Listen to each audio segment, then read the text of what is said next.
Sir स्वागत है आपका मेरे चैनल में। जी जी, आपका भी बहुत स्वागत है। सर अभी यहाँ इतनी जनसंख्या में लोग खड़े हैं, इसका क्या कारण है सर? कारण ये है कि आज समझिए कि हिंदुस्तान की अक़लियत की आवाज़, हिंदुस्तान के लोगों की अक़लियत के दिलों की धड़कन इज़्ज़त माब बैरिस्टर असदुद्दीन ओवैसी साहब हमारी सरज़मीन पर तशरीफ़ ला रहे हैं और यहाँ से गुज़रेंगे।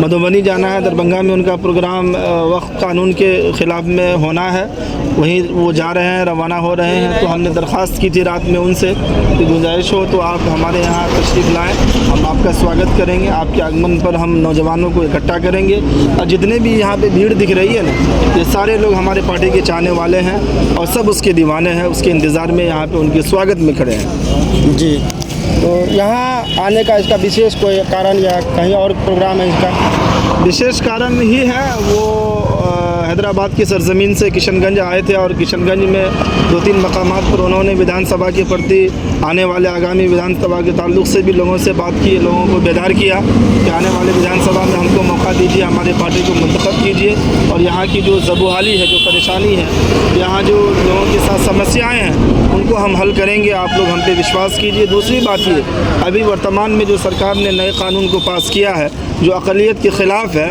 वक्फ़ कानून, जो मुसलमानों की संपत्ति पे उन्होंने उंगली रखने का काम किया है या उसको हड़पने का काम किया है, उसके ख़िलाफ़ भी वो आवाज़ उठा रहा है और पूरे हिंदुस्तान में मजबूती के साथ जगह जगह जाकर, हर ज़िला में बल्कि हर स्टेट में वो मजबूती से आवाज़ उठा रहे हैं। और जब वो आवाज़ उठा रहे हैं तो हमारे कायद हैं, हमारे नेता हैं, हमारे लीडर हैं, हम उसके साथ हैं और हम इस कानून की पुरज़ोर मुखालिफत करते हैं, हम सब उसके ख़िलाफ़ हैं।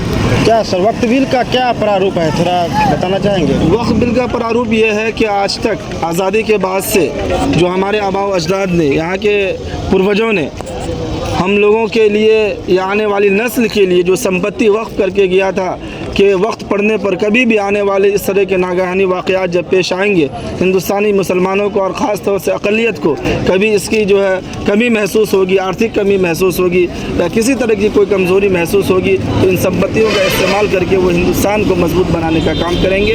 यही वक्फ का मामला था जिसको इस सरकार ने तोड़ मरोड़ करके उसे हासिल करने के लिए अपनाने की कोशिश की है। इसी के ख़िलाफ़ हम लोग हैं और इसी के प्रति हम सब पूरे हिंदुस्तान के अंदर आंदोलन कर रहे हैं कि ये कानून किसी तरीके से पास न किया जाए। अभी हाल ही में पहलगाम में आतंकी हमला हुआ जिसमें धर्मपुष्प के गोली मारा गया है, मासूम लोगों की जान गई है, इस पर क्या कहना चाहेंगे? देखिए, पहलगाम में जो हमला हुआ, हमारे कायद, हमारे नेता, हमारे राजनेता बैरिस्टर असदुद्दीन ओवैसी साहब ने उसकी मजम्मत की है, कड़ी निंदा की है और ये बताया है कि ये जो वहाँ पे दहशतगर्दाना हमला हुआ है, ये किसी ज़ात और धर्म से इसको जोड़ने की कोशिश न करें। इंसानियत पे हमला हुआ, मानवता पे हमला हुआ है और मानवता से बढ़ के कोई दुनिया में धर्म नहीं है। तो हमारे बैरिस्टर साहब का जो स्टेटमेंट है पहलगाम के ताल्लुक़ से बिल्कुल वाज़ेह और साफ़ है और उसके ख़िलाफ़ है। यहाँ तक कि अमित शाह साहब ने होम मिनिस्टर हैं, उन्होंने ओवैसी साहब को उस ख़ास मीटिंग में बुलाया, उनसे सलाह लिया कि यहाँ जो आतंकी हमले हुए हैं इसके ख़िलाफ़ क्या आवाज़ उठाई जाए या क्या कानून अपनाया जाए। ओवैसी साहब ने सलाह मशवरा दिया होम मिनिस्टर साहब को और हमें उम्मीद है कि बैरिस्टर साहब के सलाह और मशवरे पर हमारे गृह मंत्री अमल करेंगे और जो भी उसके अंदर मुजरिम है उसे कड़ी से कड़ी सज़ा मिलनी चाहिए और पूरे हिंदुस्तान की निगाह उसके तरफ है।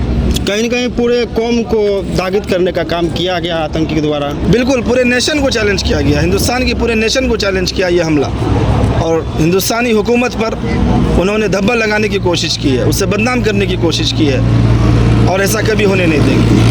हम पूरे अक़लियत समाज के लोग, हम सब पूरे हिंदुस्तानी इस घटने की मजम्मत करते हैं और आपके चैनल के हवाले से हम जितने भी लोग यहाँ पे जमा हैं, हम सबों की तरफ से इसकी वकालत करते हुए कहते हैं कि यह हमला बिल्कुल गलत है, इसकी कड़ी से कड़ी हम निंदा करते हैं और ऐसा हमला कभी नहीं होना चाहिए। जो भी मुजरिम है उसको पकड़ के उसको सज़ा दे और कड़ी से कड़ी सज़ा मिलनी चाहिए।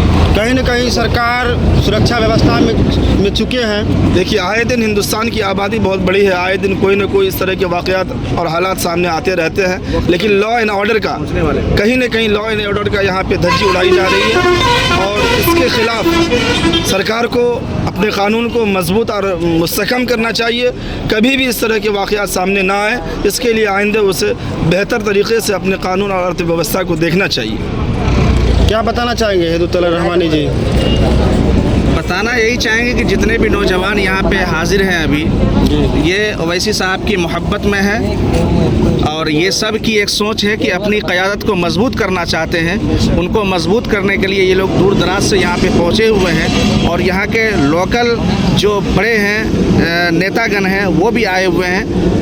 और पहली मर्तबा सिमराही में बैरिस्टर असदुद्दीन ओवैसी साहब सिमराही होते हुए गुज़र रहे हैं और हम लोगों को समय दे रहे हैं। इसके लिए जितने भी लोग यहाँ पे आए हैं बैरिस्टर असदुद्दीन ओवैसी साहब से मिलने के लिए, उनकी यानी अपनी क़यादत को मजबूत करने के लिए, उन सबों का बहुत बहुत शुक्रिया। चलिए, धन्यवाद।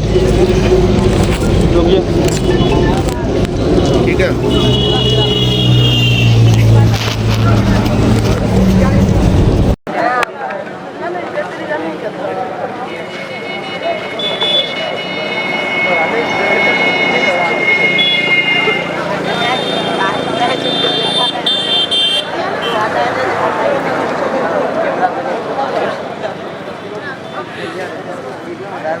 Yo creo que yo le digo, vamos, ahí sí estamos.